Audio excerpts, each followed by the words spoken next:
Assalamualaikum warahmatullahi wabarakatuh.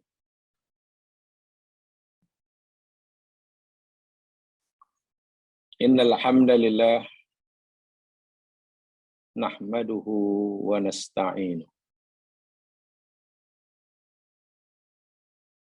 wa natubu ilaihi wa nastaghfiruh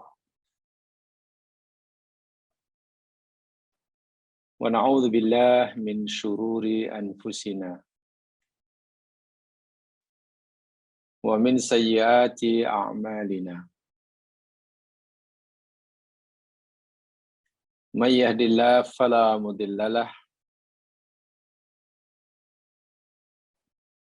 wa may yudlil fala hadiyalah.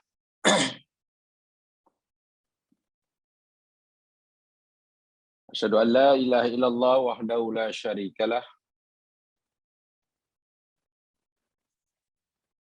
wa asyhadu anna Muhammadan abduhu wa rasuluh. Allahumma salli ala Muhammad wa ala ali Muhammad. Assalamu alayka ya Rasulullah. Rabbi israh li sadri wa yassir li amri wahlul 'uqdatam min lisani yafqahu qawli.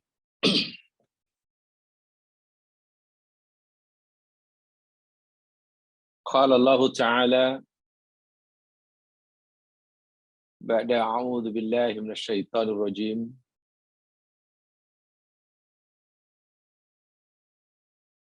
Wa lanabluwannakum bisyai'in minal khaufi wal ju'i wa naqshin minal amwali wal anfusi wath thamarat wa basyyiris sabirin alladzina idza asabathum musibah qalu inna lillahi wa inna ilaihi raji'un.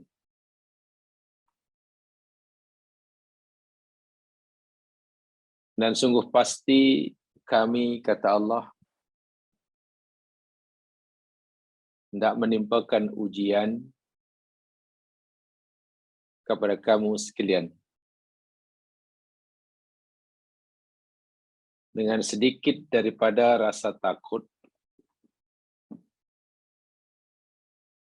kelaparan, kekurangan harta benda, jiwa, dan hasil mahsul bumi. Contohnya buah-buahan, bahan makanan.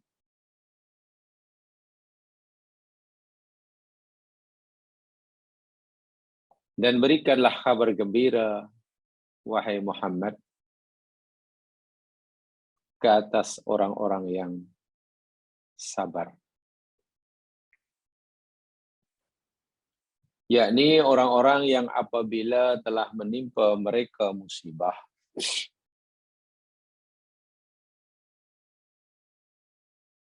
mereka berkata dengan penuh keinsafan, kesadaran, dan keimanan, sesungguhnya kami adalah milik Allah. Dan sesungguhnya kami orang-orang yang akan kembali kepadanya.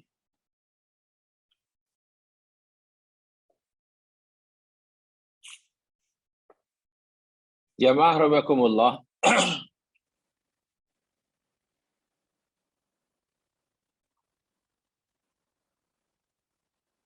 Ayat yang dibacakan tadi, Al-Baqarah 155 dan 156,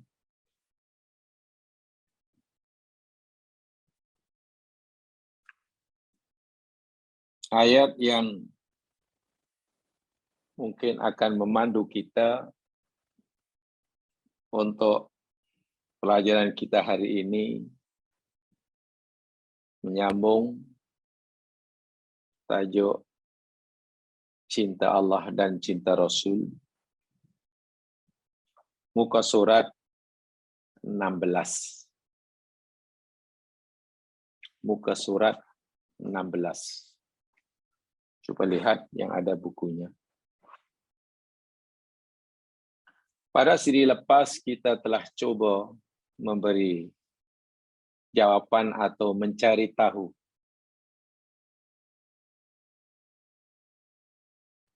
rahsia di sebalik ujian yang Allah timpakan terhadap hamba-Nya, tentulah termasuk orang yang beriman.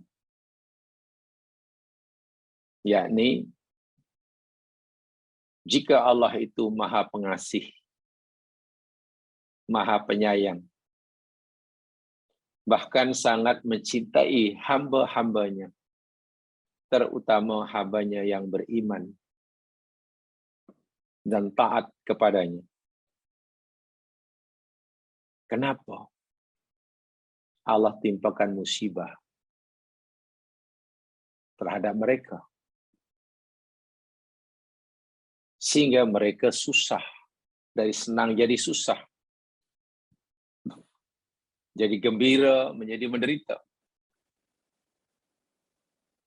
dari sakit, dari sehat menjadi sakit. Katanya Allah Maha Mengasihi. Dia kasih, kenapa yang Allah berikan pada yang dikasihi bukan perkara-perkara yang menyenangkan apa yang dikasihinya. Sebaliknya malah perkara yang tidak disukainya, seperti musibah. Itu telah kita pelajari dan kita telah tahu jawabannya pada siri yang terakhir. Hikmah kebaikan di sebalik musibah. Hari ini kita akan teruskan buka surat 16. Di situ diberi tajuk sungguh ajaib dalam urusan orang-orang yang beriman dan seterusnya dan seterusnya.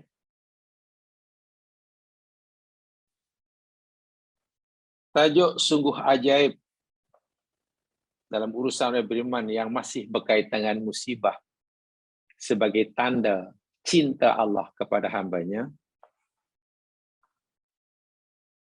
Izinkan saya menyampaikan hadis Nabi yang sudah sangat populer dan saya yakin jamaah sudah sering mendengarnya, sudah memahaminya, tinggal satu, berpegang teguh dengannya. Sudah mendengar, sudah memahaminya, tinggal satu lagi, kita jadikan ianya pegangan panduan hidup.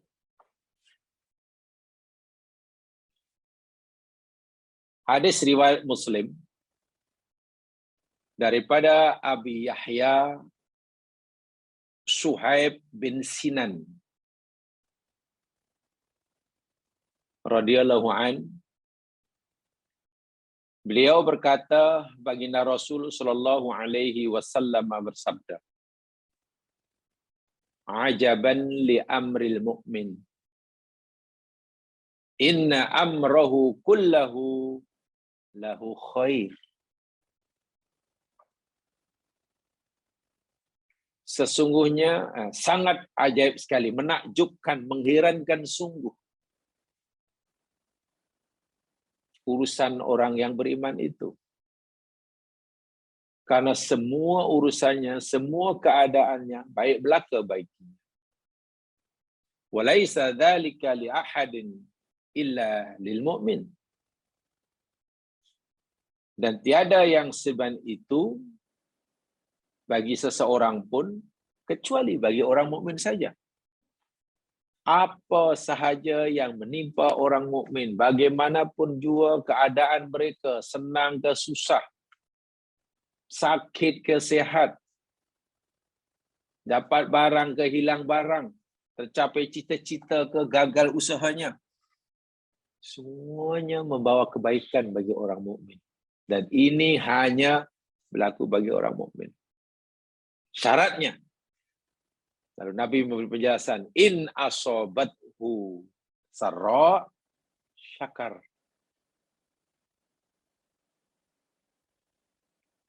Apabila menimpa orang mukmin itu kesenangan, mereka dapat kesenangan, kebahagiaan, sehat walafiat, berjaya dalam usahanya, mereka bersyukur. Fakana khairan lahu, dan mensyukuri kesenangan, nikmat itu adalah kebaikan bagi si mukmin. Wa in asobathu sarra, wa in asobathu dharra, dan jika menimpa mereka kesusahan, sabar. Mereka sabar. Fakana khairan lahu, dan itu adalah baik baginya. Baik baginya. Mensyukuri nikmat, bila dapat nikmat kesenangan syukur, bila dapat kesusahan sabar. Sehingga orang mukmin keadaannya sentiasa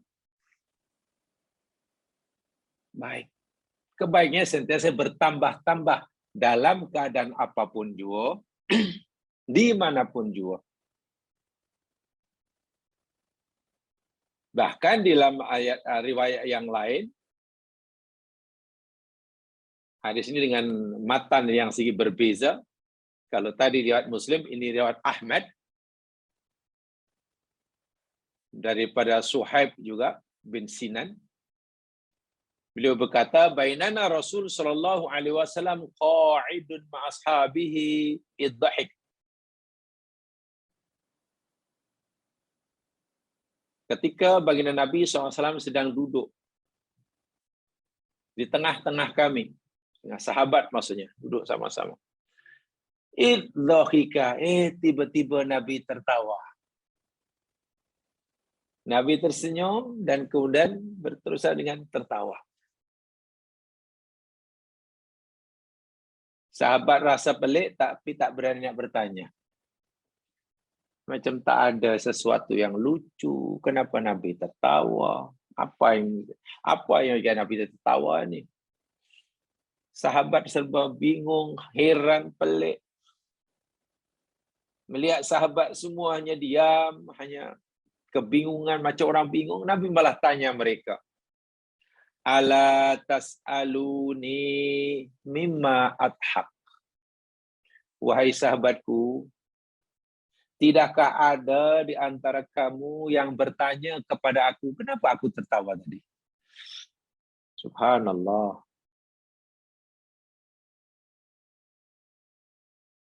Kalau orang seperti kita sekarang lah ni umpamanya. Jadi sahabat macam mana? Tiba-tiba, tak ada yang tanya ke kenapa aku tertawa tadi? Mungkin tak tahulah. Tak tahulah kenapa. Tahu.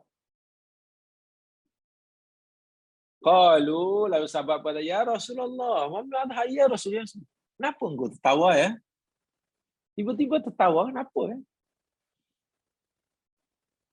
Qala, Nabi jawab, ya.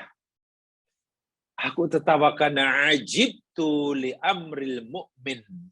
Inna amrahu kullahu khair. Aku tertawa ni kerana aku teringat. Aku nampak. Sehingga aku kagum terhadap urusan orang mukmin. Semua urusannya baik belaka. Karena orang mukmin ni siang ke, malam ke, pagi ke, petang, susah ke, senang, kebaikannya sentiasa bertambah-tambah. Jadi aku tertawa ini bukan lucu, atau malah bangga, seronok. Nabi tertawa bukan melihat perkara yang lucu. Tapi kita harus menunjukkan kegembiraan baginda Nabi. Campur bangga. Punya umat, punya pengikut, yang kebaikannya sentiasa bertambah dalam keadaan apapun jua. Lalu Nabi sebutkan tadi lah, in asabahu ma yuhibbu hamidallah. Bila mereka mendapatkan kebaikan, kesenangan, mereka puji Allah dan itu baik baginya. Wa in asabahu ma yakrahu, dan bila menimpa mereka perkara yang mereka tak suka, mereka sabar. Dan itu baik baginya. Laisa kullu ahadin amruhu kulluh lahu khair illa, dan tidak ada seorang pun yang keadaan sentiasa baik kecuali orang mukmin. Kecuali orang mukmin. Rupanya Nabi gembira. Tertawa karena gembira. Kagum gembira. Karena ada umatnya yang sentiasa mampu mensyukuri setiap kesenangan dan mampu sabar terhadap kesusahan. Baik, apa kaitannya dengan cinta Allah?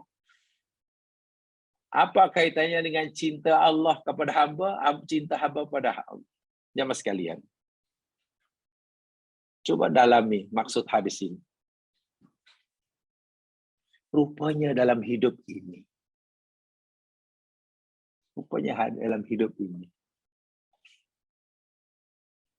apa saja yang Allah berikan pada kita ini, apa yang Allah takdirkan berlaku atas diri kita ini, susah ke senang ke, hakikatnya Allah memberi peluang pada kita untuk mendapatkan kebaikan daripada pemberian tersebut.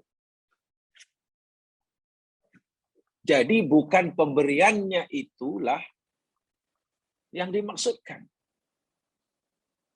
Bukan kesehatan itulah yang dimaksudkan.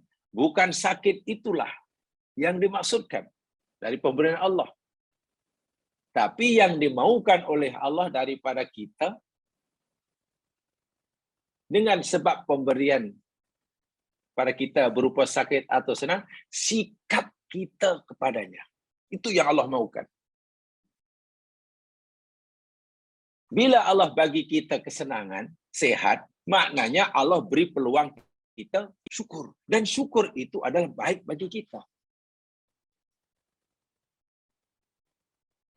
Bila Allah bagi kita musibah, yang Allah maukan daripada kita sabar. Dan sabar itu adalah baik daripada kita.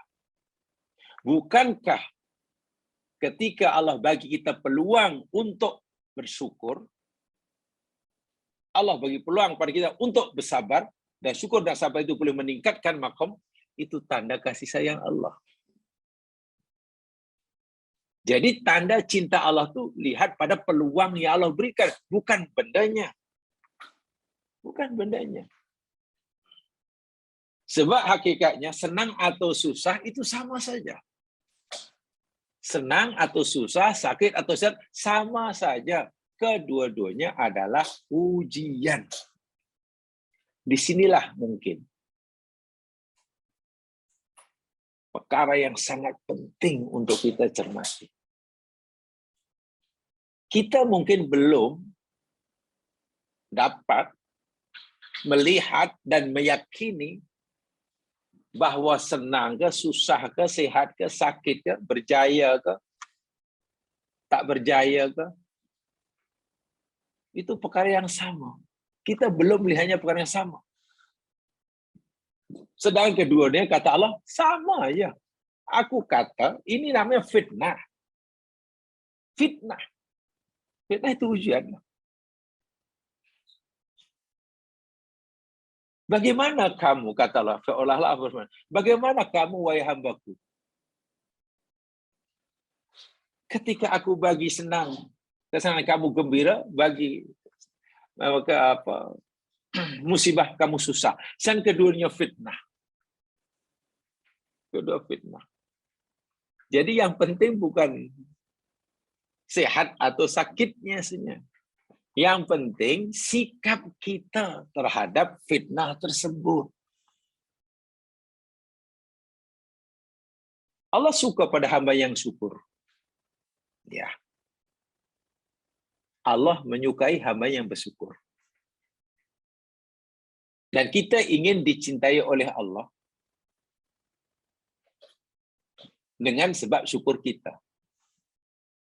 Pertanyaannya, bila kita punya peluang untuk bersyukur? Kita baru punya peluang untuk bersyukur jika apa yang Allah berikan pada kita ini sesuatu yang kita sukai. Betul?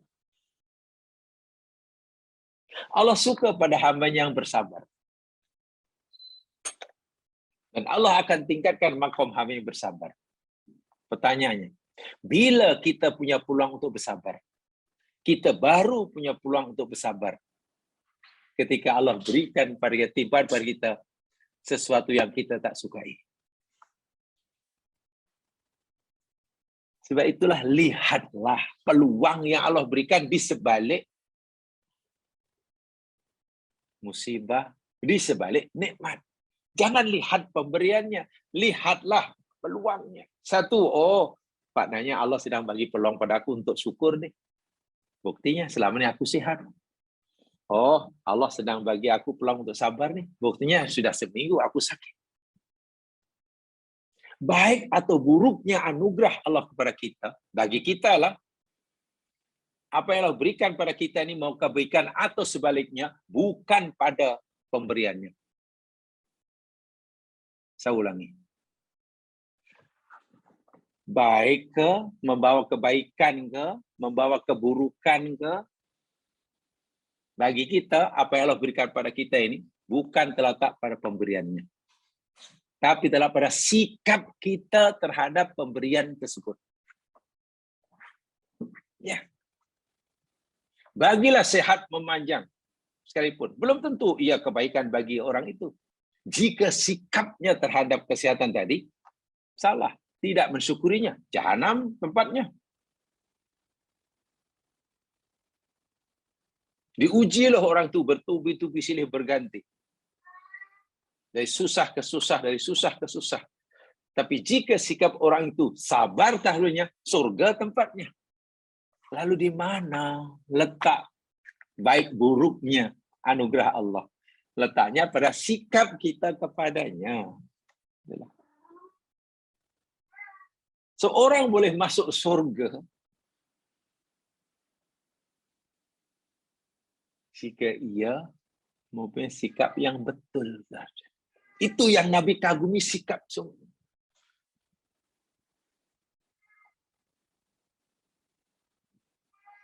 Kalau Nabi gembira melihat umatnya seperti itulah sikapnya kepada nikmat dan musibah. Maknanya, jika umat Nabi ini punya sikap sebaliknya, dapat nikmat melompat-lompat lupa daratan, ditiba musibah keluh kesah berpanjangan, ya pasti Nabi bukan tersenyum lah, bukan gelak lah. Ya Nabi akan menangis, istilahnya. Nangis, sedih. Sedih. Gimana kamu ini? Bagi kesenangan malah berpoya-poya. Sebenarnya Allah nak tunjukkan kesayangannya, cintanya pada kamu. Kamu diberi kesenangan ini karena Allah nak bagi kamu pulang untuk syukur. Kenapa kamu malah lupa dia? Sebenarnya Allah tidak menunjukkan cintanya pada kamu. Sebab itu Allah beri kamu pulang untuk bersabar. Sebab itulah apa yang Allah tibakan pada kamu berupa musibah. Tapi kenapa sikap kamu tidak sebagaimana yang Allah harapkan? Ya, Nabi tidak tersenyum, tidak tertawa. Nabi makin menangis. Kasihan. Jadi saya ulangi. Baik ke atau buruk ke, anugerah Allah pada kita bukan pada pemberiannya. Tapi pada sikap kita terhadap pemberian tersebut. Itu penting. Sebab itu tadi Nabi katakan, dalam keadaan apapun juga, senang ke, susah ke, kaya ke, miskin ke, naik jawatan ke, dibuang kerja ke, bila sikap orang mukmin terhadap apa yang dialami itu betul, sama ada sikapnya sabar terhadap kesusahan, syukur terhadap kesenangan, orang seperti itu akan sentiasa melakukan kebaikan pagi, petang, siang, malam, sepanjang hayatnya. Sepanjang ayatnya. Masya Allah. Itu yang dimaksudkan. Jadi di sini ya mas sekalian, ya, tak kiralah kebaikan dunia. Sarro itu kalau min nikmatid diniyah, kata nikmat agama.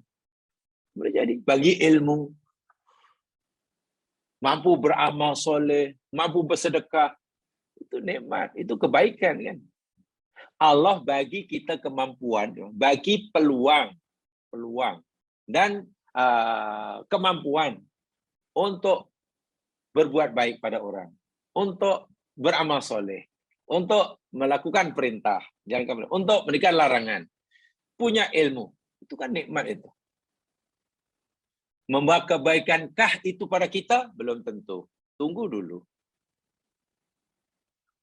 Oh, maknanya macam mana boleh tunggu dulu? Kan dia sudah boleh, dah buat apa yang Allah suruh, pasti dapat baiklah. Sepintas lalu, ya. Kan masanya dihabiskan untuk menolong orang, maknanya dapat kebaikan banyak. Sepintas lalu, iya.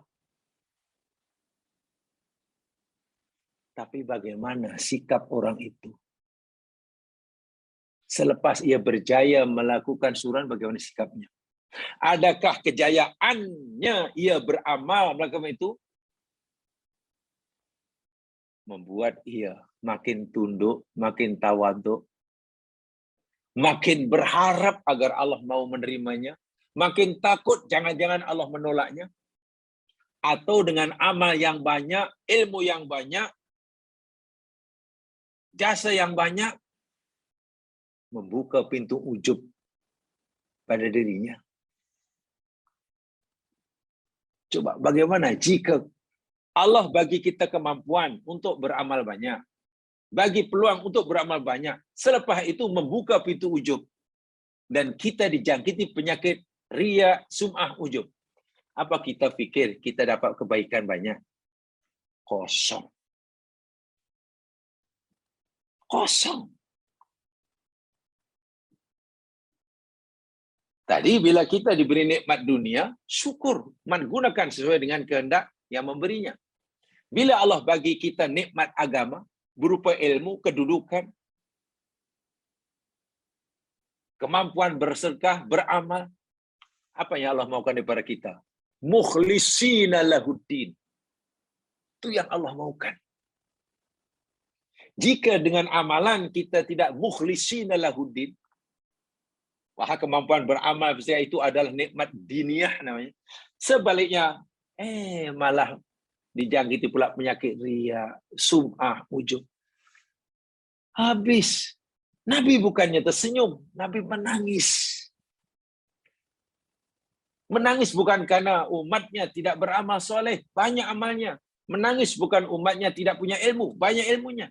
Yang Nabi tangisi, kenapalah dah banyak ilmu, banyak amal soleh, kenapa malah ujub? Kenapa tidak ikhlas? Lagi berat ya ujiannya. Sebab riya, sum'ah, ujub itu masih penyakit yang hanya menjangkiti orang yang beramal. Orang yang tak ada amal, apa yang nak diriakan? Orang yang tak ada amal ibadah, apa yang nak diujubkan? Itu sekali. Itu nikmat diniyah. Kalau nikmat duniawiyah, itu tadi harta, anak, dan disyukurinya.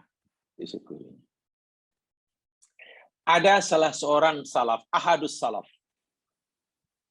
Tidak disebutkan ini dalam kitab ini siapa namanya, hanya disebut dalam kitab salaf. Kana akra'ur ra'si. Orang ini tak ada rambut. Botaklah kepalanya. Tak tumbuh rambut.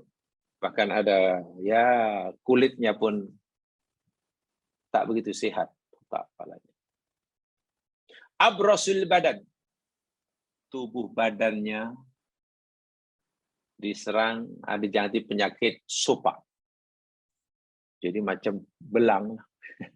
Kulitnya belang lah. Macam zebra. Kepalanya botak. Sopak di sana sini. A'mal ainain. Kedua matanya buta. Ingat, kedua matanya buta. Maslulul qadamain. Allahu akbar walillahil hamd. Kedua kakinya lumpuh. Wal yadaini. Kedua tangannya pun tak boleh digerakkan. Tengok ni. Maknanya musibah yang Allah timpakan pada orang ini luar biasa. Kepalanya botak, tak ada rambut. Badannya ada penyakit kulit, babros, sopak, belang sana sini. Kedua matanya buta. Kedua kakinya dan kedua tangannya lumpuh. Masyalul. Tapi hadis soleh ini, hadis salaf soleh, disering kali mengucapkan alhamdulillahilladzi afani mimabtala bihi katsiran mimman khalaqa wa faddalani tafdila. Alhamdulillahilladzi afani. Segala puji bagi Allah yang telah menyejahterakan diriku. Mimabtala bihi katsiran mimman khalaq. Daripada musibah yang Allah timpakan pada ramai daripada makhluk-makhluk Allah yang lain. Wa faddalani tafdila. Dan Allah telah lebihkan aku dengan selebih-lebihnya daripada orang lain. Pelik tak pelik pujian orang ini. Orang ini memuji Allah, dia kata segala puji bagi Allah yang telah menyelamatkan diriku daripada musibah yang Allah timpakan pada makhluk yang lain. Dan Allah benar-benar telah memberi kelebihan kepada diriku ini.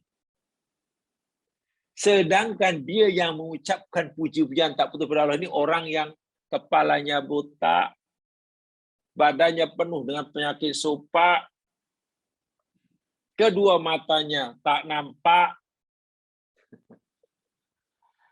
kedua kaki dan tangannya tak boleh bergerak. Kalaulah kita menjumpai orang macam ini, pasti kita pun heran. Heran kenapa orang ini bersyukur? Apa yang disyukuri? Sedangkan musibah sangat berat dan banyak. Famarra bihi rajulun. Lalu adalah orang yang dekat melewati orang ini, yang soleh ini, dan mendengar apa yang diucapkan oleh orang yang mendapat musibah ujian yang berat ni, karena matanya buta tadi. Ya, musibah yang berat ya, kepala botak, kulit sopak, kedua mata tak nampak, kedua kaki dan tangannya tak boleh bergerak. Ada orang lalu dia heran sungguh. Lalu dia tanya, mimma afaka ya fulan, mimma afaka fulan, engkau tadi barulah engkau sentiasa memuji Allah, berterima kasih pada Allah kerana Allah telah menyelamatkan kamu daripada musibah yang ditimpa orang. Apa keselamatan yang Allah berikan pada kamu ni? Dan kamu berterima kasih pada Allah karena Allah telah selamatkan kamu daripada musibah yang menimpa orang. Apa keselamatan yang Allah berikan? Aku lihat engkau ni, Allahu Akbar, botak, sopak, tak nampak, tak bergerak. Apa jawaban orang ini? Engkau ni a'ma, engkau abros, engkau akra, engkau maslul. Subhanallah. Dia jawab, qal, waihak ya rajul. Bahasa kasar lah. Kalau bahasa kasar, waihak tu celaka. Celaka engkau, wahai pakcik. Wahai lelaki, kau celaka. Atau mana, hei, apa pula kau tak faham? Mana agak kasar tegurannya.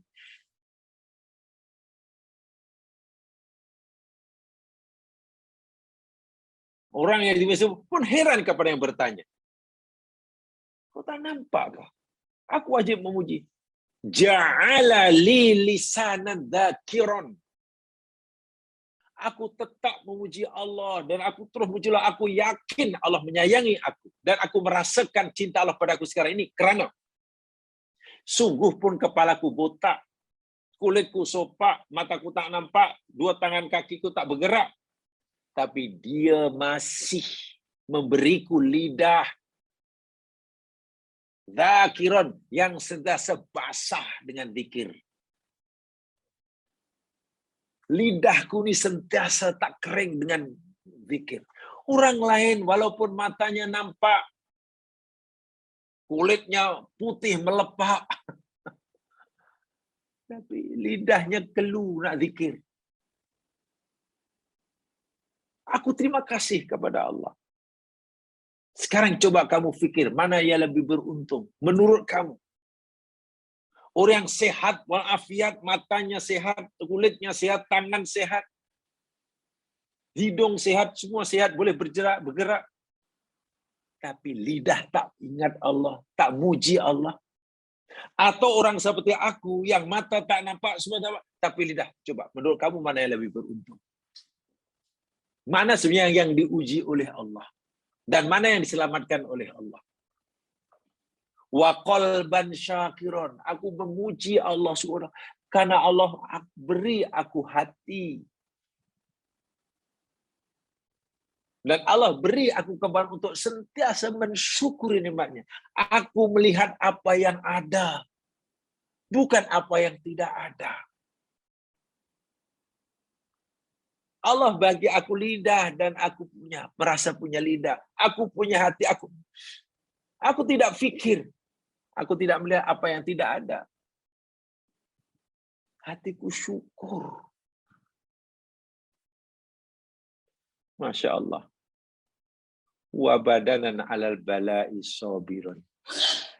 Yang tak kalah pentingnya.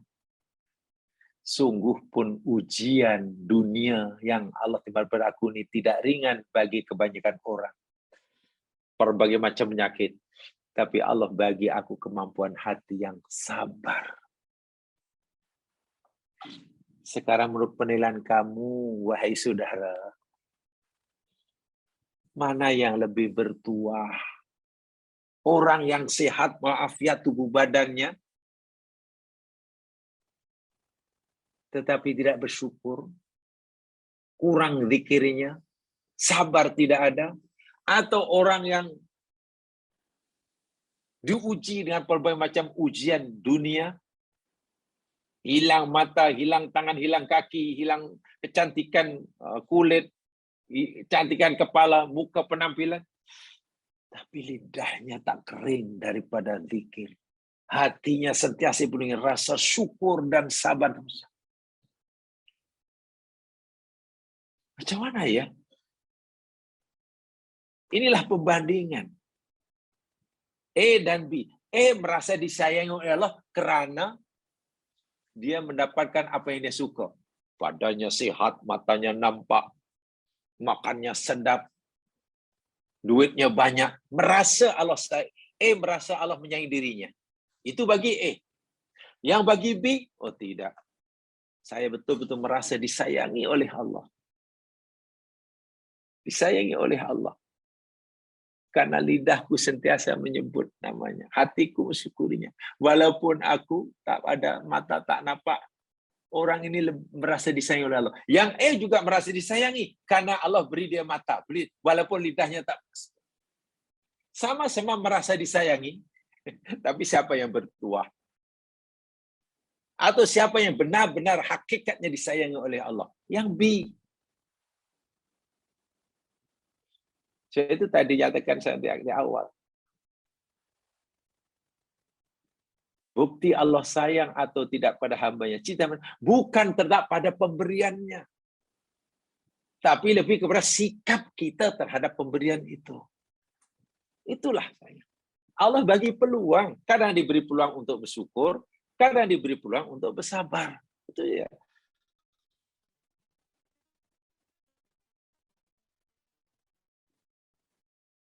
Pemberian Allah yang berpeluang untuk syukur. Jika kita membalas kasih sayang Allah itu, ya berjaya kita. Cinta kita berbalas. Diberi peluang untuk syukur, diberi peluang untuk sabar, kita sabar. Itu mana hubungan dengan Allah.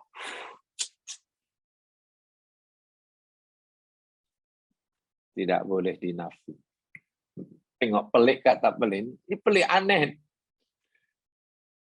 Yang mengalami kesusahan macam itu, yaitu B yang salafiat, B heran pada heran pada B. Orang yang kepala botak, kulit sopak tadi, heran kepada yang sehat tadi. Heran betul kamu ini, macam mana? Aku syukur pada Allah, kamu herankan aku. Yang sehat juga heran. Macam mana orang macam ini merasa disayang oleh Allah? Allahu Akbar walhamd. Ya, karena orang ini melihat sesuatu berbeza. Menggunakan kacamata yang berbeza. Orang yang diuji seperti ini nanti perjalanannya menuju Allah laju, ya mas sekalian. Laju.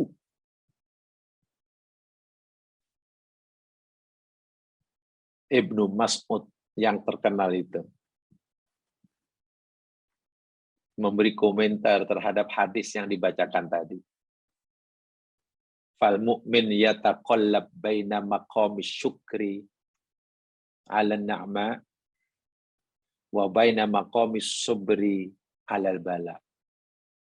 Kehidupan orang mukmin itu hendaklah berbaliklah, berpusing sekitar antara makom syukur terhadap nikmat dan makom sabar terhadap bala. Itu saja. Seorang mukmin ini keadaan dia sepatutnya hanya berada pada dua keadaan ini. Kalau dia tidak dalam keadaan mensyukuri nikmat karena dia sedang diberi nikmat, ya dia dalam keadaan sabar terhadap musibah. Tak lebih daripada itu. Yang dahulu pernah saya sampaikan, sabar dan syukur ini ibarat macam koin yang punya dua face tuh. Yang sini sabar, yang ini syukur. Kita baling ke atas, jatuh. Sabar. Kita lagi, syukur. Itu yang membuat Nabi tersenyum, Nabi tertawa. Tertawa bukan karena lucu, tapi karena Nabi gembira. Pasti menunjukkan kegembiraan. Melihat dari susunan hadis itu, kita boleh faham, Nabi tertawa rupanya karena gembira. Subhanallah, gembira sungguhlah punya umat macam itu. Dia langsung tidak melihat pemberian yang apa yang nampak, tapi yakni di sebalik pemberian. Ia dapat melihat kebaikan di sebalik pemberian. Peluang yang Allah berikan di sebalik pemberian. Bila Allah bagi dia sihat, dia melihat, Allah sedang memberi peluang pada saya untuk meningkatkan syukur. Bila ia melihat Allah berikan musibah, dia nampak, Allah sedang memberikan aku peluang untuk sabar. Sehingga diterimanya dengan senang hati. Itulah tanda cinta Allah. Jadi Allah cinta atau tidak cinta, jangan dilihat daripada pemberian yang nampak. Kalau Allah bagi sihat, mana Allah suka kita. Kalau Allah bagi kita sakit, mana Allah benci kita. Sama sekali tidak. Jangan merasa seperti itu. Kita jangan merasa bahwa Allah cinta kita kerana macam-macam yang kita minta Allah bagi.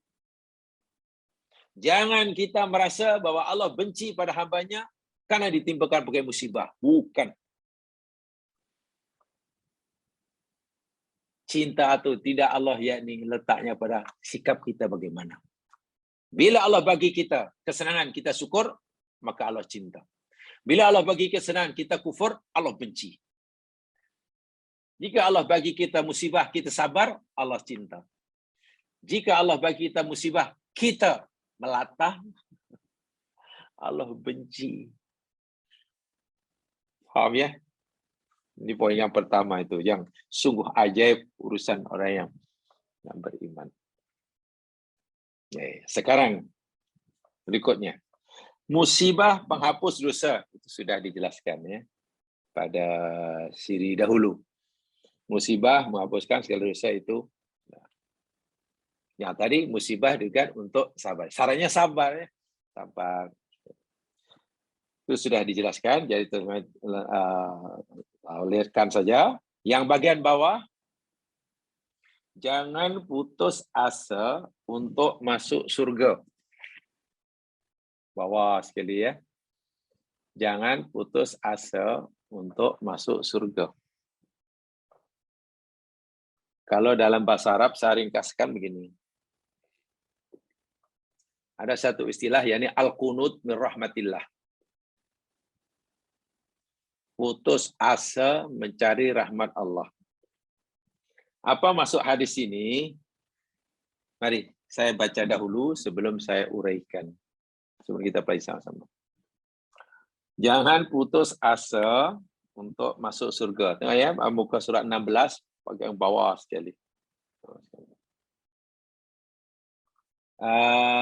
Boleh minta tolong siapa yang ada buku tolong bacakan hadisnya dan terjemahannya.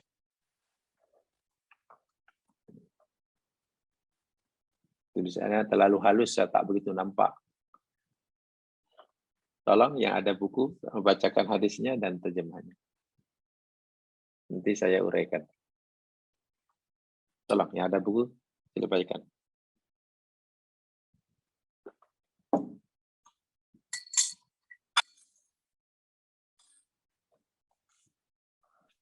Assalamualaikum. Waalaikumsalam warahmatullahi wabarakatuh. Saya bacakan ya Ustaz. Silakan. An Abi Hurairah qala Rasulullah sallallahu alaihi wasallam law ya'lamul mu'minu 'indallahi minal uqubah ma tami'a bi jannatin ahadun qala Rasulullah walau ya'lamul kafiru 'indallahi minar rahmah ma qanata min jannatin ahadun. Oh ya, terjemahnya. Artinya dari Abu Hurairah radhiyallahu anhu berkata Rasulullah sallallahu alaihi wasallam bersabda, kalau orang mukmin mengetahui siksaan yang ada di sisi Allah, nescaya tidak ada seorang pun yang mempunyai harapan untuk memasuki syurganya. Kalau orang kafir mengetahui kasih sayang yang ada di sisi Allah, nescaya tidak ada seorang pun yang putus harapan untuk memasuki syurganya. Hadis riwayat Muslim. Subhanallah.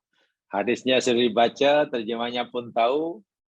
Agak apa masuk hadisnya? Hadis sepintas kan membingungkan. Jika sekiranya orang mukmin tahulah akan siksa dahsyat, siksa Allah yang maha dahsyat di akhirat, orang mukmin pun nampaknya malu, segan nak minta surga.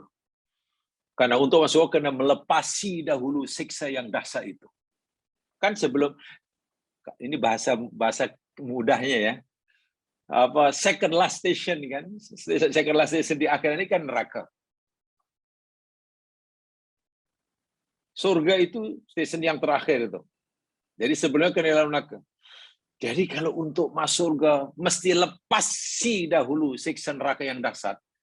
Jika orang betul-betul yakinlah, beriman sungguh dengan kedahsyatan api neraka, nampaknya surga ini masih jauh nampaknya. Sebaliknya, jika orang kafir melihat betapa besarnya, luasnya, murahnya rahmat Allah, lapangnya, luasnya highway masuk surga yang Allah sediakan. Buat satu kebaikan digandakan 10, digandakan 700, gandakan. Mudahnya lah masuk surga. Jalannya lebar, luas highway. Nikmatnya, dan surga itu pula luasnya seluas bumi, 7 lapis langit dan bumi. Kalau orang kafir tahu luas itu, pasti orang kafir pun tak akan putus asa, tak akan give up untuk berusaha mendapatkannya, walaupun dia kafir, paling kafir sekalipun.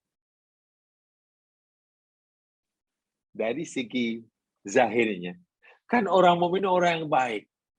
Saya dengan senanglah masuk surga. Orang kafir ini kan orang jahat, musuh Allah. Ya sebenarnya kenapa nak berharap surga? Neraka lah tempatnya. Nah, hadis ini memang perlu hati-hati memahaminya ya Mas Kian ya. Perlu memahami hati-hati. Hadis riwayat Muslim. Betul. Jadi apa maksudnya ini? Ini dalam Bukhari pun ada, sebenarnya jamaah sekalian. Hadis dalam Bukhari pun ada. Bunyi hadis kalau dalam Bukhari, yakni sami Rasulullah SAW kala innallaha khalaqar rahmah yauma khalaqaha mi'ata rahmah. Sesungguhnya Allah Subhanahu wa taala menciptakan rahmat, pada hari telah menciptakan rahmat ada 100 rahmat. 100 rahmat dahulu pernah kita pelajari sama. Fa amsaka indahu tis'an wa tis'ina rahmatan, lalu Allah menahan, menyimpan 99 rahmat, disimpannya dahulu. Wa arsala fi khalqihi kullihim rahmatan wahidah. Dan Allah berikan satu rahmat untuk seluruh makhluk ciptanya di muka bumi. Di dunia maksudnya. Jadi rahmat Allah masih tersimpan 99 di akhirat. Karena yang satu sudah diberikan semasa di dunia. Masih ada 99. Lalu lalu Nabi sabda, lamul kafir bi kulli alladhi 'indahu minar rahmah lam yai'as minal jannah. Ini dalam matan Bukhari. Kalaulah orang kafir itu tahulah segala rahmat yang masih ada di sisi Allah, semua rahmat yang ada di sisi Allah 99, pasti orang kafir sebanyak manapun dosanya tidak putus asa. Karena banyak. Melihat dosanya memang banyak, tapi rahmat Allah, pengampunan Allah lagi besar. Melihat dosanya besar-besar belaka, rupanya rahmat Allah lagi besar. Sehingga orang kafir pun masih punya harapan masuk surga. Sebaliknya, lau ya'lamul muslim bikul ladzi 'indahu minal 'adzab lam ya'man minan nar. Kalaulah orang mukmin yang banyak amal, banyak ibadah, yakin betul akan kedahsyatan azab Allah di akhirat, tak ada orang mukmin yang sudah merasa selamat, yang sudah merasa aman daripada api neraka. Daripada api neraka. Apa maksudnya? Mari kita tanya kepada pakarnya. Pertama, saya sampaikan kutip saya tertarik dengan ulasan yang diberikan oleh Saifur Rahman, Asy-Syaikh Saifur Rahman Al-Mubarakfuri, seorang ulama India lainnya. Beliau ya masyaallah ada kitab karangannya yang sangat fenomenal. Kitab Sirah Ar-Rahiqul Makhtum, mungkin banyak yang memilikinya dan sudah mempelajari mungkin Ar-Rahiqul Makhtum. Luar biasa tuh Ar-Rahiqul Makhtum tuh, kitab sirah yang lebar. Dan beliau juga pensarah atau syarah, memberi syarah terhadap Sunan Tirmidzi Al-Ahwadhi. Itu karena oleh Saifur Rahman Al-Mubarakfuri. Ya mungkin lebih tahu daripada saya, Mubarakfuri ini adalah nama daerah di India. Ini bukan nama. Beliau berkata begini, memberi urusan pada hadis inilah, innal mu'mina qad ikhtassa bi ayat ma fil jannah fa idzan tafattama minhu faqad litafa anil kulli. Orang mukmin itu pastilah punya harapan yang besar masuk surga. Kan orang mukmin dan layaklah, patutlah. Mukmin soleh. Pasti harapan masuk surga itu tinggi dan patut pun. Amalnya banyak. Imannya betul. Ketika harapan itu tidak ada, katakan sudah tidak harapan, ya, hilang segala-galanya. Hilang segala-galanya. Orang kafir itu sebenarnya orang yang berputus asa. Mana orang kafir ada harapan masuk surga? Ini mukadimah juga Mubarakfuri. Orang kafir tengok dosanya banyak. Besar-besar belakang. Mana ada harapan masuk surga? Bila harapan masuk tak ada, maknanya ya putus asa untuk dapatkan surga. Sepatutnya begitu. Hadis ini kan begitu sepatutnya. Orang mukmin banyak amalan, sepatutnya orang yang paling layak mengharapkan surga. Orang kafir yang dosa banyak, merekalah yang paling layak tak ada harapan. Tak payah mengharaplah. Tak layak engkau mengharap masuk surga. Sepatutnya begitu. Tapi Nabi memberikan lain ceritanya.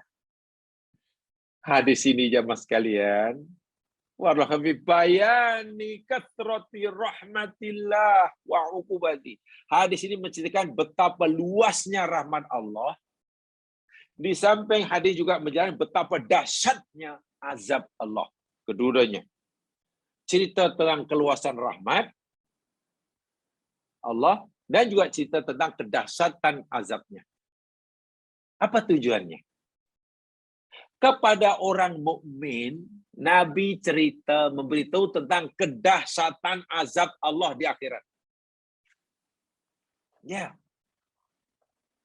Ini kepada orang mukmin.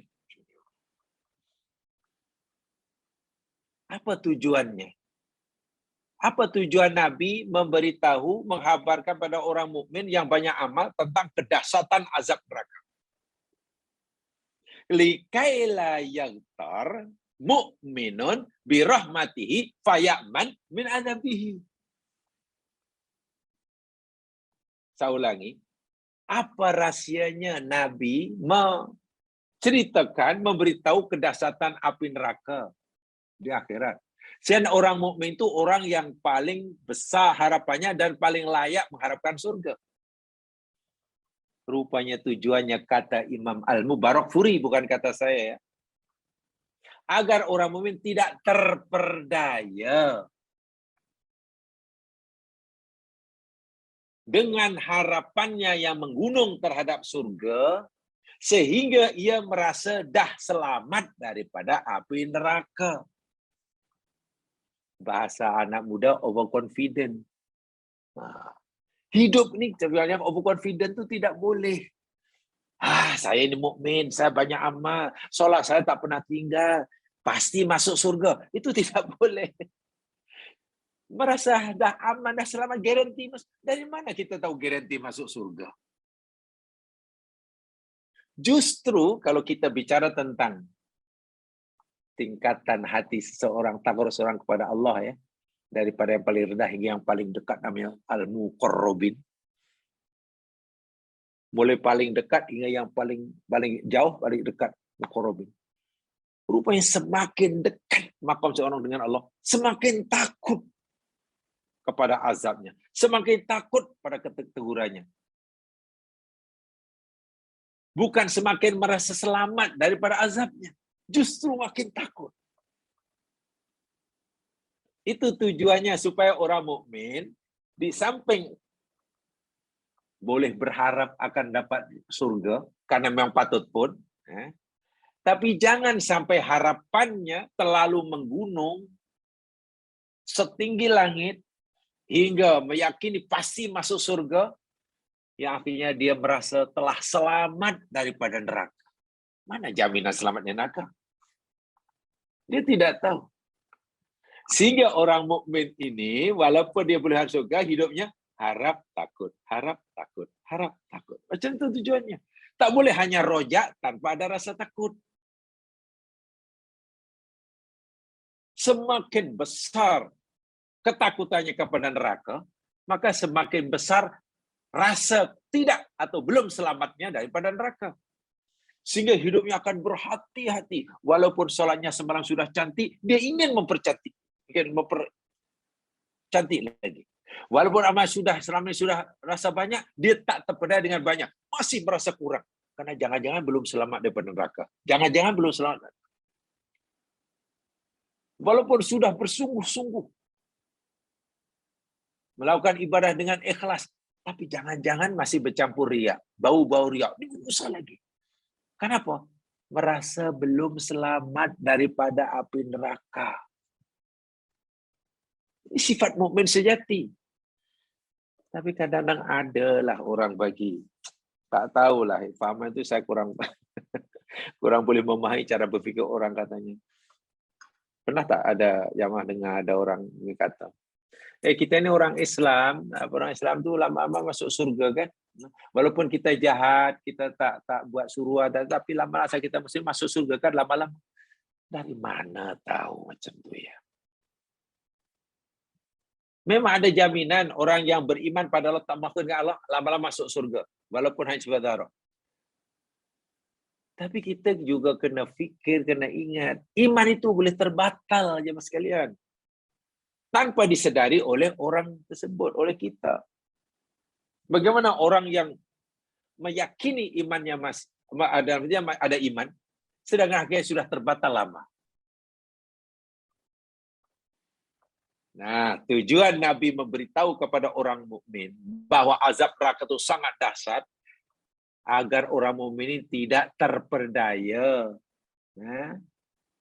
dengan rahmat yang Allah berikan bagi mereka di surga, sehingga mereka merasa dah selamat daripada neraka, garanti surga. Jangan. Perhatikan firman Allah. Hadis ini rupanya selari ya jamaah sekalian dengan firman Allah Subhanahu wa taala ketika Allah memberikan sifat orang mukmin sejati, calon ahli surga. Lihat surah Al-Mu'minun. Coba lihat surah Al-Mu'minun, surah 23 ayat 40.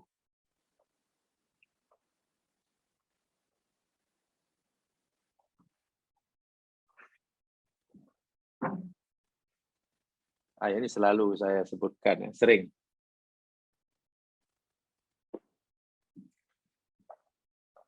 Al-Mu'minun, surah 23 ayat 60. Tolong, ada yang ingin bacakan? Sila. Kita ke sana.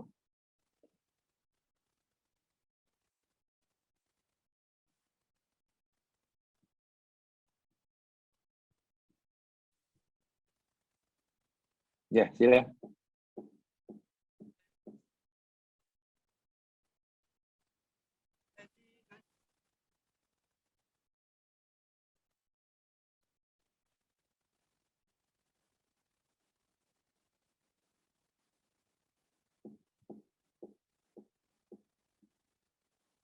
Tak ada. Assalamualaikum Ustaz. Waalaikumsalam. Sila. Ayat berapa tadi Ustaz? Ayat 60. 60. Ya. A'udzubillahi minasyaitonirrajim. Walladzina yu'tuna ma atu wa Atau. A'udzubillahi walladzina yu'tuna ma ataw wa qulubuhum wajilatun annahum ila rabbihim raji'un. Sadaqallahul-azim. Tabarakallah. Masih banyak. Salah satu daripada sifat orang mukmin yang Allah janjikan surga. Sebab itu kalau ayat ini sebenarnya bermula daripada ayat-ayat yang sebelumnya ya. Dan bermula pada ayat yang ke-57 sebetulnya. Yang 57 lagi. Ya, ini orang-orang yang takut Tuhan mereka sehingga punya sikap berhati-hati, iman kepada ayat Allah dan mereka tidak menyekutukan Allah, ayat 59. Ayat 60 ini tengok. Walladzina, dan orang-orang yang, ini orang-orang yang layak masuk surga ni. Yu'tuna, mereka memberikan. Makna biasa memberikan. Makna lebih luas melakukan, mendatangi, melakukan perintahnya. Semua perintah Allah dah dibuat. Ma'atau, apa yang mereka telah berikan. Kata kalau hartalah, sedekahlah, zakatlah, infaklah. Atau makna yang lebih luas, mereka telah melakukan apa yang Allah suruh mereka lakukan. Perintah dibuat, itu dibuat semua. Selepas berjaya melakukan suruhan Allah, bagaimana hati mereka? Wa qulubuhum wajilah. Pelik tak pelik? Dan hati-hati mereka ada rasa wajilatun. Ya, untuk mudahnya wajilah terjemahnya takut. Kemana hati malah takut? Bukankah bila kita setelah berjaya melakukan suruhan hati tenang, telah takut pula. Annahum ila rabbihim raji'un. Dan karena mereka yakin suatu hari akan kembali pada Allah. Semasa ayat ini turun, Aisyah Ummul Mukminin radhiyallahu anha bertanya kepada Rasulullah sallallahu alaihi wasallam, "Ya Rasulullah, ayat yang baru turun ini, orang mukmin, orang yang melakukan perintah Allah dan hatinya takut ini menurut pada orang mukmin yang berzina ke, telah melakukan dosa ke, berzina ke, mencuri ke, mabuk ke, maksiat lah. Dan kena maksiat dia lakukan lalu hatinya takut. Begitu kan maksudnya? Apa jangan kata Nabi? Lah, ya benar ya binti Abu Bakar. Oh, bukan begitu, wahai anak Abu Bakar. Ayat ini bermaksudnya bukan begitu.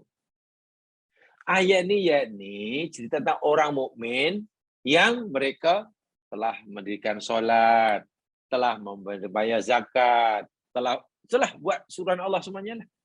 Setelah melakukan semua perintah, hati mereka takut. Jangan-jangan ibadahku Allah tak terima. Jangan-jangan amal ibadahku Allah tolak. Ada kekhawatiran.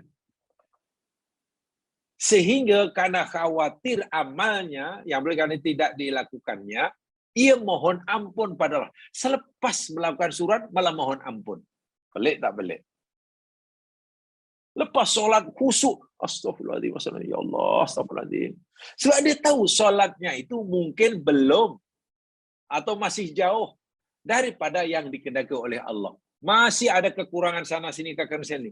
Yang dia tidak sedari, atau karena dia cuai, atau macam-macam sebabnya. Dan dia tahu kekurangannya.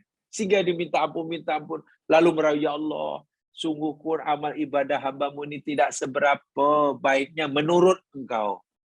Walaupun ibadah hambamu ini belum sempurna, jauh dari sempurna menurut penilaian engkau, ya Allah. Tapi hambamu hanya mampu melakukan sedang itu. Hambamu berjanji Allah akan terus meningkatkan amalan ini. Walaupun belum semua, ya Allah, tolonglah terima, tolong terima. Ketakutan. Bukan malah take for granted, pasti Allah terimalah. Salat saya paling cantik, puasa Ramadan ini saya ingat saya paling cantik. Siangnya saya tadarus, malamnya saya qiyam, saya ingat cantik. Pastilah Allah terimalah. Rasa-rasanya rugi kalau malaikat tak bawa. Nabi tak mau umat Islam itu punya sifat overconfident seperti itu. Garanti masuk surga. Itu semakin banyak amalan kita, hendaklah kita lebih sering mengingati neraka. Supaya kita tidak terpedaya dengan amalan itu. Tidak terpedaya dengan amalan. Itu maksudnya. Sementara si kafir, kalaulah orang kafir ini tahulah rahmat Allah begitu luas, mereka pasti tidak putus asa.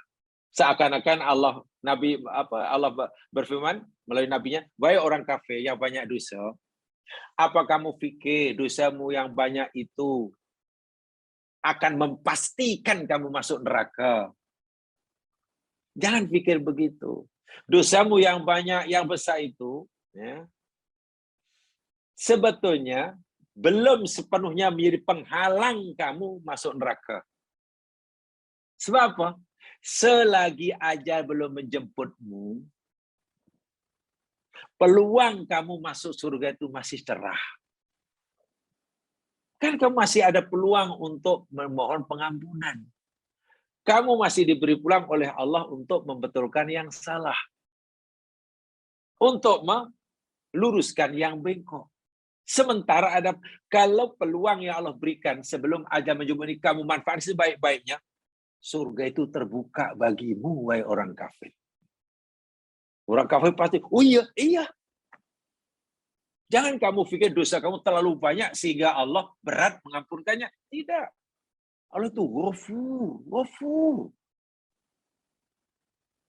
Makanya orang kafir pun masih punya harapan masuk surga. Bukan orang kafir pasti masuk surga ya. Peluang masuk surga masih ada. Sementara si mukmin, nah ini. Jangan overconfident mesti masuk surga. Sebab belum tentu. Sebab itu kena hidup ni kan ada rasa takut, khauf. Kepada orang mukmin supaya ada khauf, roja, khauf, roja, khauf, roja. Pada orang kafir pun khauf, roja, khauf. Itulah hidup yang baik. Saya boleh simpulkan begini dengan ayat pendek. Tolong pahami betul kalau perlu dicatat ya kesimpulan ini. Supaya jangan salah paham. Ini kesimpulan yang saya dapati lah dan saya pegangi, saya yakini. Jam sekalian, seseorang kafir itu sebanyak manapun dosanya, sebesar manapun dosanya, selagi ajal belum menjemputnya, peluang masuk surga masih terbuka. Saya ulangi. Orang kafir, sebanyak manapun dosanya, sebesar apapun dosanya, selagi ajal belum menjemputnya, peluang masuk surga masih terbuka. Itu maksudnya. Bukan mereka pasti masuk surga ya, atau pasti neraka.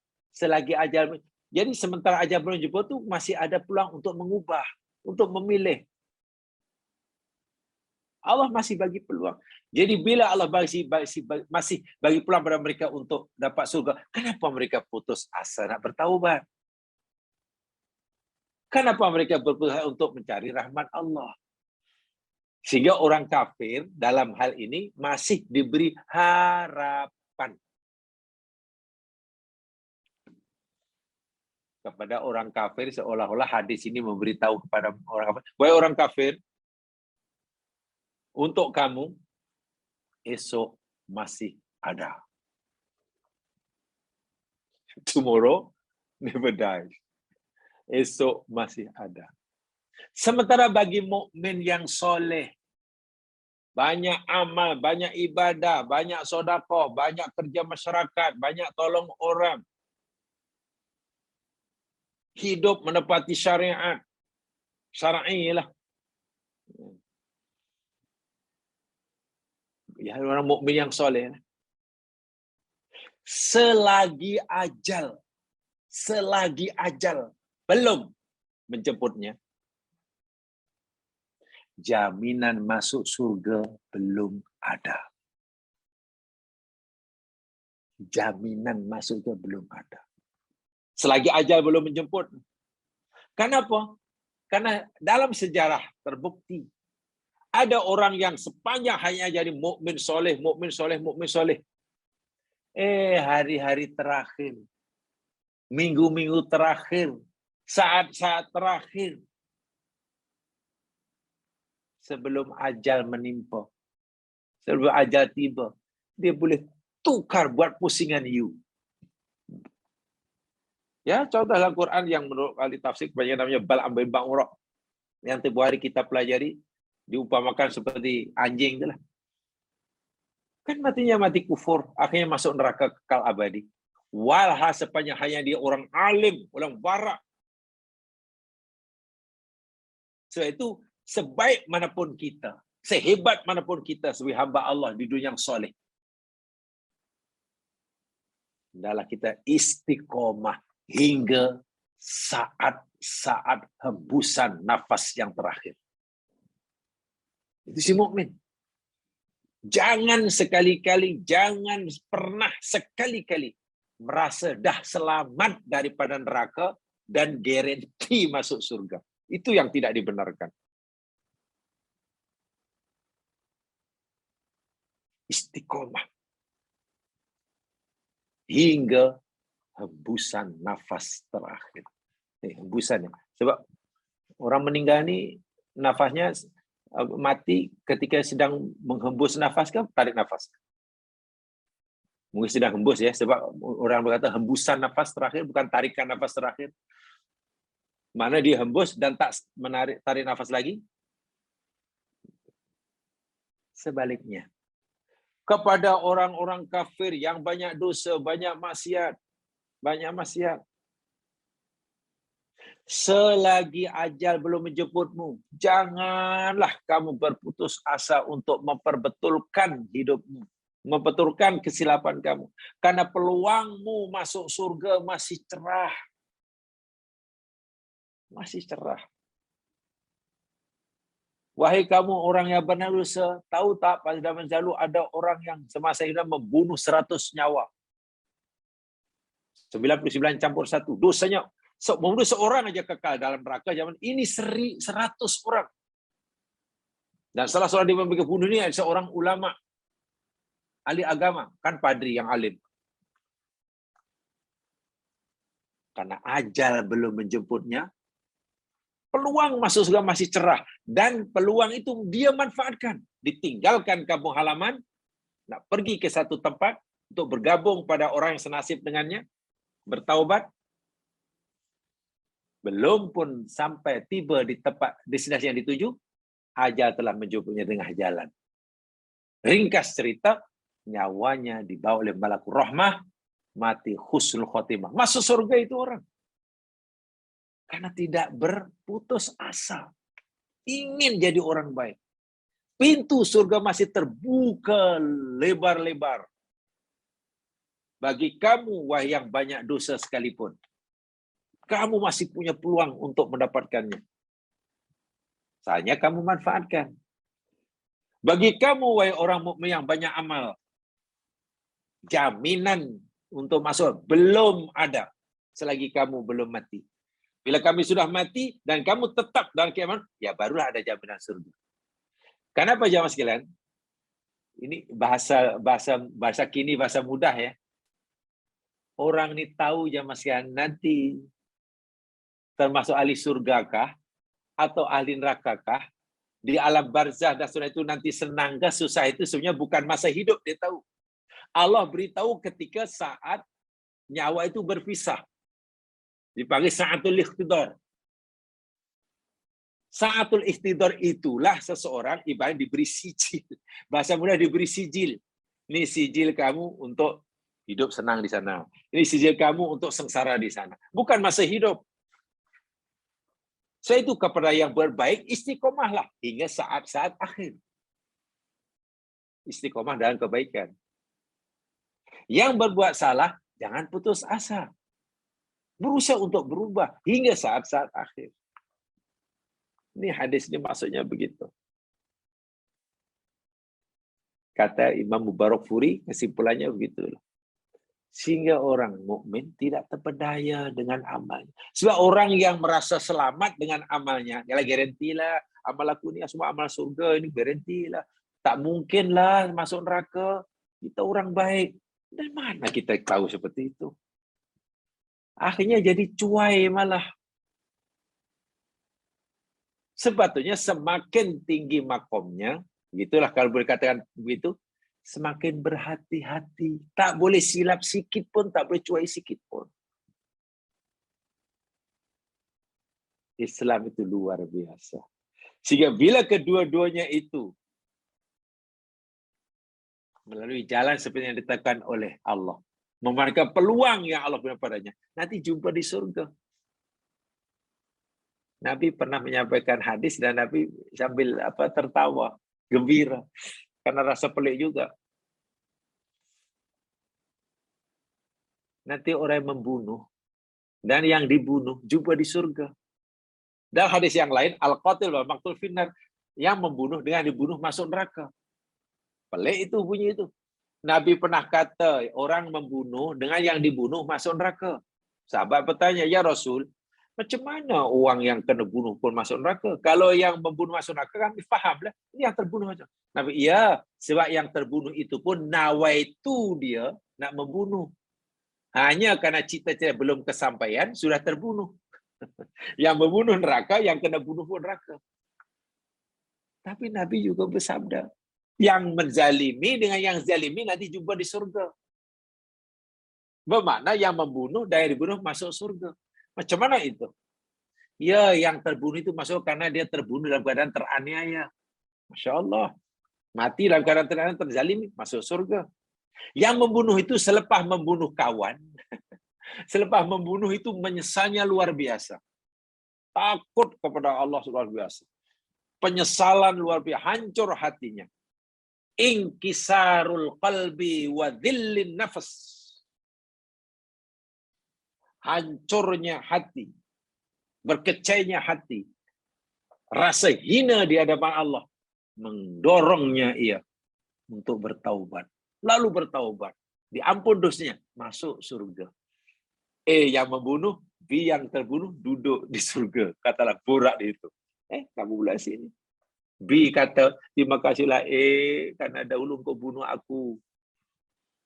Pasal kau bunuh aku terbunuh karena ini jalan ke surga lurus, senang. Terima kasih banyak. Pun berkata, B, terima kasih banyaklah B, karena dahulu aku terlanjur bunuh kamu. Aku tak pernah menyesal dengan penyesalan yang sangat dahsyat, melebihi daripada penyesalan aku selepas aku melakukan jenayah membunuh kamu. Penyesalan yang dahsyat itulah membuat aku insaf, saudara kami ampun, dan Allah ampunkan, masuk surga. Orang yang dibunuh oleh Khalid bin Walid dalam peperangan yang sekalian, dalam perang Badar, orang mukmin yang dibunuh oleh Khalid bin Walid masuk surga. Waktu Khalid bin Walid kan masih kafir. Khalid bin Walid akhirnya memeluk agama Islam. Menjadi muslim yang baik. Mendapat gelaran Saifullah. Masuk surga. Apa cerita nanti bila Khalid bin Walid yang dahulu berjumpa dengan orang mukmin yang pernah dibunuhnya di medan perang, berbuat surga macam mana? Pasti mereka akan saling peluk-pelukan. Ini bahasa kita, bahasa dunia masih pelukan, paling terima kasih. Itulah rahmat Allah. Sehingga Khalid yang asal kafir, dosanya banyak, besar, karena kafiran dan bunuh orang, peluang masuk masih terbuka. Ketika ajalnya belum tiba, dan dia pandai memanfaatkan, masuk surga. Juga yang mukmin. Itulah 99 rahmat yang perlu kita raih di akhirat. Perlu kita mendapatkan di akhirat. Ini dia. Jadi kalau Hasan Al-Basri lagi, kata Imam Hasan Basri begini jamaah sekalian. Al-mu'minu ya'malu bit-ta'ah wa huwa musfiq wajil khaif. Hasan Basri. Al-Hasan Basri. Beliau berkata, al-mu'min, orang mukmin, ya'malu bit-ta'ah, mereka beramal, melakukan ketaatan.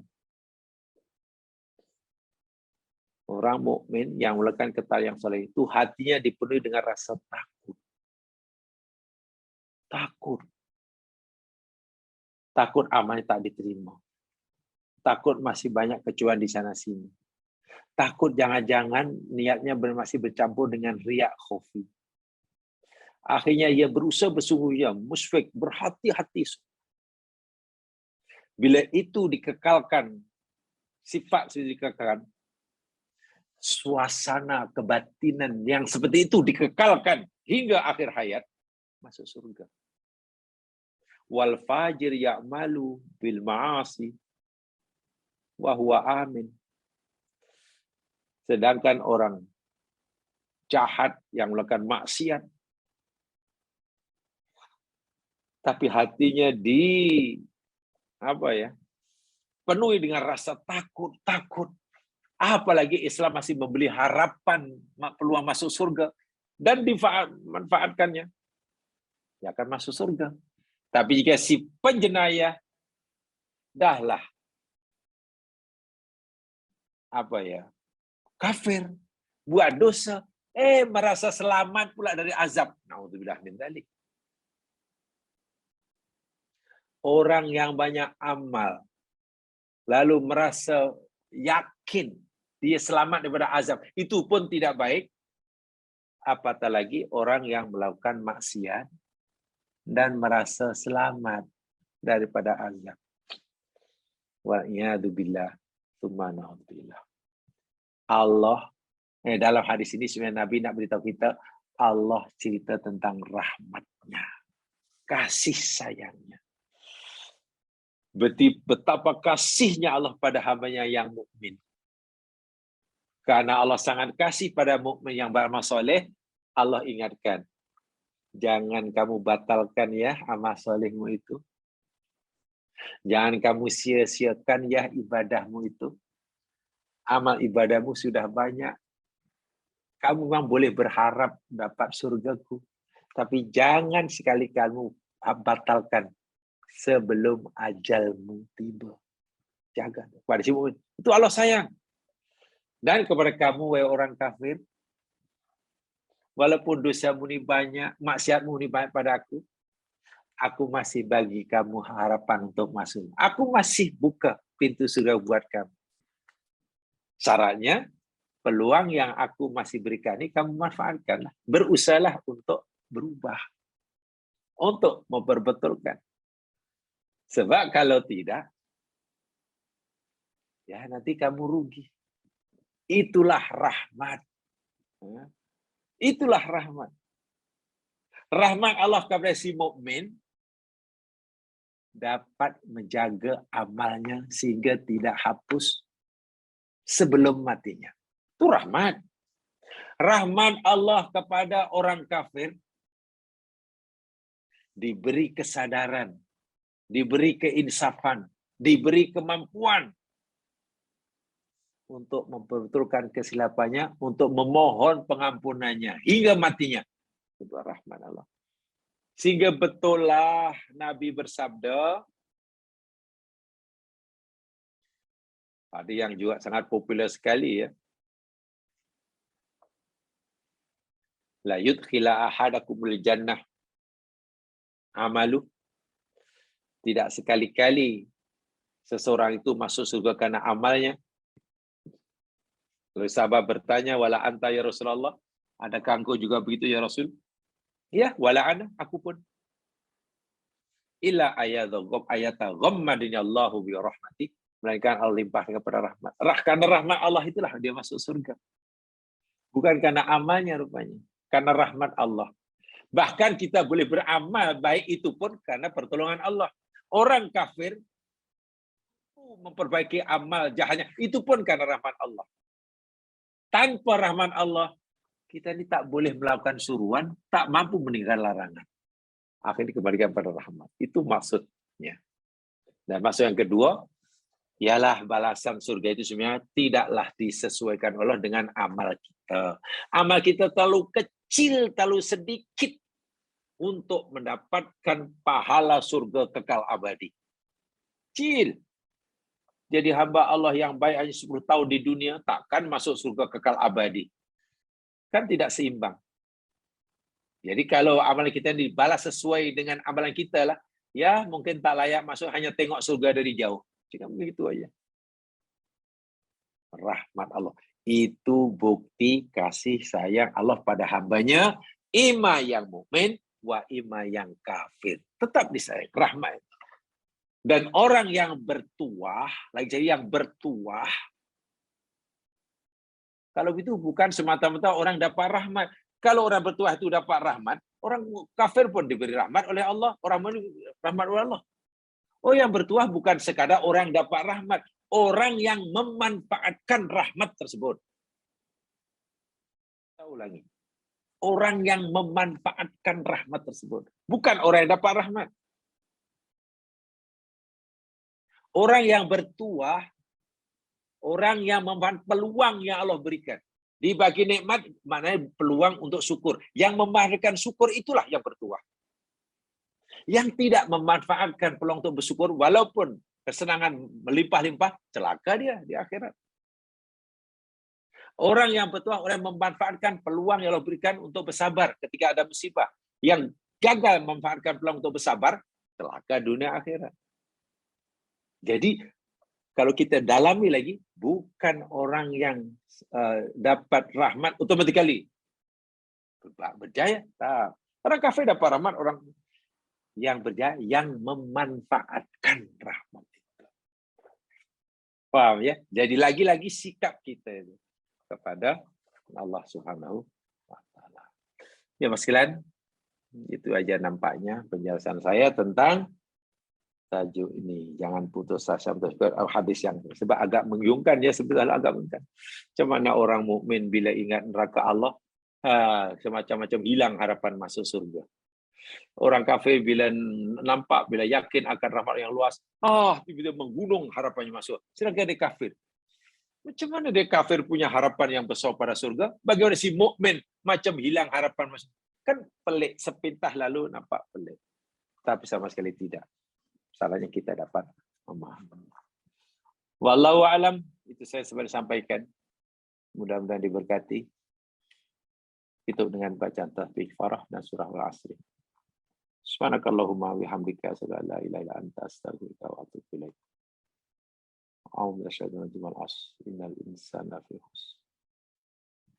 Illa alladziina aamanu wa 'amilus shalihat. Wa tawassaw bil haqq. Wa tawassaw bis sabr. Assalamualaikum warahmatullahi wabarakatuh.